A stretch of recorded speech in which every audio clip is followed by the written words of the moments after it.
நீங்கள் பார்த்துக்கிட்டு Tamil star my next level இல்லைன்னா எபிசோட் லெவல் தான் பார்க்க போகிறோம். கேத்தரின் நான் தூங்கி நிற்கும் போது கேத்தரின் அவங்க அம்மா வந்து எழுப்பி விட்றாங்க. கேத்தரினால யாரா அதுன்னு பார்க்கும்போது அவங்க அம்மா இருக்கிறத பார்த்துட்டு, அம்மா நீங்கள் என்ன பண்ணுறீங்கன்னு கேட்குறா கேத்தரின்னா. கேத்தரின் அம்மா சொல்கிறாங்க அவங்க அம்மா வராமல் வேறு யாரும் வருவாங்க, ஸ்கூலுக்கு லேட் ஆகிடுச்சு கிளம்புன்னு சொல்லும் போது கேத்தரின்னா ஸ்கூலுக்கு கிளம்புறா.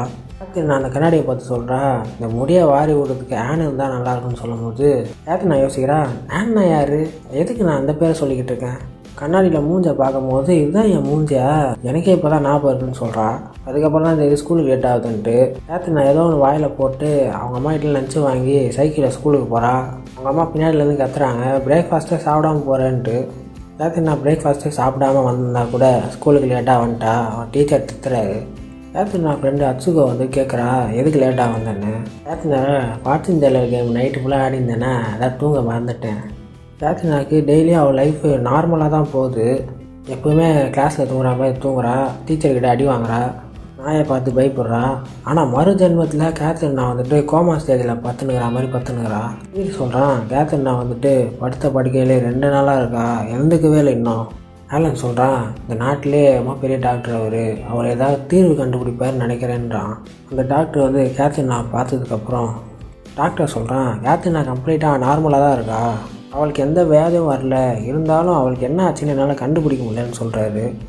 அவள் எப்போ வேணால் எழுந்துப்பா, எழுந்துக்காமலும் போகலான்னு சொல்லும் போது ஜியோட சொல்கிறான் எழுந்துக்கலன்னா என்ன ஆகும் டாக்டர்னு சொல்லும் போது டாக்டரில் அவள் இறந்துருவான்னு சொல்கிறாரு. அங்கே இருக்க எல்லாருக்குமே தூக்கி வாரி போட்ட மாதிரி ஆயிடுச்சு. எல்லோரும் போனதுக்கப்புறம்லாம் ஹேண்டில் கேத்தரினாக்கு தண்ணி கொடுக்கலான்னு போகும்போது அந்த தண்ணி வாய் வெளியே வந்துடுச்சு. பார்த்தா ஹேண்டில் கேத்தரினா ப்ளீஸ் எப்படியாவது வந்துடுங்க, நீங்கள் இல்லாமல் என்னால் வாழ முடியாதுன்னு சொல்கிறா. ஜியோடோ ரூமுக்குள்ளே வந்த அதிர்ச்சியில் அந்த ஹேண்ட் வந்துட்டு அந்த பாத்திரத்தை கீழே போட்டு உடச்சிட்டா. ஜியோடோவில் இனிமேல் நான் பார்த்துக்கிறேன் கவலைப்படாதீங்கன்னு சொல்லி ஹேண்டை அமுச்சு விட்டு ஜியோடோ கேத்தரினாவை பார்த்துன்னுக்குறான். ஜியோடோ கேத்தரினா கையை பிடிச்சி சொல்கிறான், நான் சின்ன வயசில் இருளில் தான் இருந்தேன், நீ தான் எனக்கு வெளிச்சத்தை காமிச்ச, உனக்கு ஒரு ஆபத்து வரும்போது நான் அங்கே இல்லையேன்னு சொல்லி வருத்தப்படுறான்.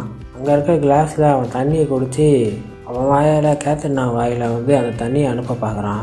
ஈத்து நினைக்கிறான் என் சின்ன வயசில் எல்லோரும் என்னை மான்ஸ்டர் தான் கூப்பிட்டாங்க, ஆனால் நீ மட்டும் தான் என்னை பிரதர்னு கூப்பிட்ட, அப்போ தான் நான் உனக்கு சபதம் எடுத்தேன், பெருசானோடனே நான் ஸ்ட்ராங்காகி உன்னை நான் காப்பாற்றணும், எல்லாம் ஆபத்தில் இருந்தோம், கடைசியில் நான் அதில் தோற்று போயிட்டேன்.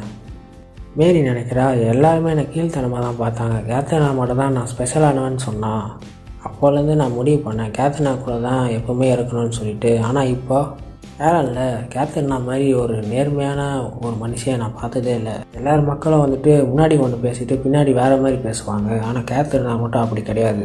அவனுக்கு தோன்றதை பத்துன்னு பேசிடுவா, அதுதான் எனக்கு அவகிட்ட பிடிச்ச விஷயம். அதனால தான் எனக்கு மற்றவங்க மேலே இருந்த வெறுப்பு எல்லாமே கேத்தரினாவில் தான் போச்சு. வேலையில் இவ்வளோ நாள் நான் கேத்தரினாவை லவ் பண்ணிகிட்டு இருக்கேன்னு எனக்கு இப்போ தான் புரியுதுன்றான். நிக்கோல் நினைக்கிறேன் எல்லாருமே என்னை பாவமாக நினைப்பாங்க, இவ்வளோ நல்ல பையன் போய் இந்த கேடு கெட்ட ஃபேமிலியில் போய் பறந்துருக்கானுன்ட்டு.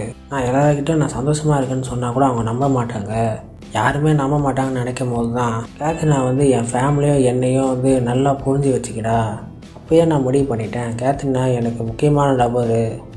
சின்ன வயசு ஃப்ரெண்டு ஜியோடோக்கு அவள் ஃப்யூச்சர் ஒய்ஃப்னு எனக்கு தெரியும், இருந்தாலும் அவள் கூட இருக்கணும்னு ஆசைப்பட்றேன். சோஃபியா யோசிக்கிறா என்னோடய வெள்ளை முடியை பார்த்தோம் சிவப்பு கண்ணை பார்த்தோம் பயப்படுவாங்க, நான் ஒரு சூனியக்காரிக்கு பிறந்தவன் சொல்லுவாங்க, ஆனால் கேத்தரினா தான் என் முடியும் என் கண்ணும் ரொம்ப அழகாக இருக்குன்னு சொன்னவ, கேத்தரினா தான் எனக்கு கிடைச்ச முதல் பெஸ்ட் ஃப்ரெண்டு, அவளை நான் இழக்க விரும்பலை, நானும் அவளை மறுபடியும் இழக்க விரும்பலைன்னு சொல்லிட்டு ஒரு வாய்ஸ் வருது. சோஃபியா அதை நோட்டீஸ் பண்ணுறா. சோஃபியா இந்த ஜன்னலில் போய் பார்க்கும்போது அங்கே அச்சுகோ வந்து சொல்லிக்கிட்டு இருக்கா, என்னை எப்படியாவது கேத்தரினா கிட்டே கொண்டு போ, நான் அவளை சரி பண்ணுறேன்னு சொல்கிறா. அச்சுகோ வந்ததுனால எல்லாருக்கும் மோட்டிவேஷன் வந்து எல்லாருமே கேத்தரினா ஒரு ரூமுக்கு போகிறாங்க. சோஃபியா கேத்தரினா ரூமுக்கு வந்ததுக்கப்புறம் வேண்டா எப்படியாவது சரி பண்ணிவிட்டு கேத்தரினாவை அச்சுகோவில் கவலைப்படாதீங்க, எல்லாருமே இங்கே இருந்துட்டு கேத்தரினாவோட பேரை சொல்லிக்கிட்டே இருங்க, நான் அவளை எப்படியாவது கூட்டிகிட்டு வந்துடுறேன். கேத்தரினா அச்சுகோவை பார்க்கறதுக்காக கிளாஸ் ரூமுக்கு வரா. அச்சுகோவும் கேத்தரினாவும் ஒரு இடத்துல உட்காந்து பேசிக்கிட்டு இருக்கும்போது கேத்தரினாக்கு அச்சுகோ வந்து சோஃபியா மாதிரி தெரிய ஆரம்பிக்கிறா. அச்சுகோ சொல்கிறா இது உன்னோட உலகம் இல்லை கேத்தரினா, உன்னோட உலகத்துக்கு போகிற நேரம் வந்துடுச்சுன்னு சொல்லும் போது கேத்தரினாக்கு அப்போ தான் ஞாபகம் வருது. கேத்தரினா நினச்சி பார்க்குறா நல்ல குடும்பம் இங்கே இருக்குது, நல்ல ஃப்ரெண்டு இருக்கா, எனக்கு பிடிச்ச கேமும் இங்கே இருக்குது, இருந்தாலும் நான் அந்த உலகத்துக்கு நான் போயே ஆகணும்னு சொல்லும் போது இந்த கிளாஸ் ரூமே வேறு ஒரு பரிமாணத்துக்கு போயிடுச்சு. கேத்தரினா அச்சுகோ கிட்ட கேட்குறா மரியா எங்கே இருக்கான்னு சொல்லிட்டு. அச்சுகோ சொல்கிறா ஸ்கூல் ஸ்டோரேஜ் பில்டிங்கில் ரகசிய அறை இருக்கும் பேர், அங்கே தான் மரியா இருக்கான்னு சொல்லும் போது கேத்ரினால் பிரசிடெண்ட் என்ன பண்ணுறதுன்னு கேட்கும்போது அச்சுக்கோ சொல்கிறான், பிரசிடெண்ட்டை காப்பாற்றிட்டு எல்லாரையும் காப்பாற்றின மாதிரி பிரசிடெண்ட்டோட உண்மையான பேரை சொல்லு, எல்லாம் சரியாயிடுன்னு சொல்கிறா. கேத்ரினாக்கு அப்போ தான் தோணுது, அச்சுக்கோ இதுக்கு மேலே நான் பார்க்கவே முடியாதுல்ல, முன்ஜென்மத்தில் சாகும்போது அவளுக்கு நான் குட் பை சொல்லாமே போயிட்டேன். கேத்ரினால அச்சுக்கோ இவ்வளோ நாளாக என்னோடய ஃப்ரெண்டாக இருந்ததுக்கு ரொம்ப நன்றின்னு சொல்லிவிட்டு நான் போயிட்டு வரேன் அச்சுக்கோன்னு சொல்லிவிட்டு கேத்ரினா மறந்துட்டா. அச்சுக்கோ சொல்கிறேன், இந்த உலகத்துலேயே நீ தான் எனக்கு பெஸ்ட்டு ஃப்ரெண்டு, நம்ம பிரிய மாட்டோம், நான் சோஃபியாவா எப்போவுமே உன் கூட இருப்பேன்னு சொல்கிறா. இந்த உலகத்தில் கேத்ரினா முழிச்சு பார்க்கும்போது சோஃபியா அவள் கையை பிடிச்சின்னு இருக்கா. எல்லாருமே உயிர் போய் உயிர் வந்த மாதிரி சந்தோஷப்படுறாங்க. கேத்ரினா ஏந்துட்டில் நான் மரியாவை கண்டுபிடிக்கணும், அவள் எங்கே இருக்கான்னு எனக்கு தெரியும்னு சொல்கிறா. அது மட்டும் இல்லாமல் என்னை இப்படி ஆக்குனதே பிரசிடெண்ட் தான், பிரசிடெண்ட் பற்றி எல்லாத்தையும் சொல்லிட்டா எல்லாருக்கிட்டையும். எல்லோரும் மரியாவை கண்டுபிடிக்க போகும்போது கேத்ரினா சொன்ன மாதிரி ஸ்கூல் ஸ்டோரேஜ் ரூமில் ஒரு ரகசிய வழி இருக்குது. அதுக்குள்ளே போனதுக்கப்புறம் தான் மரியாவை கண்டுபிடிக்கிறாங்க.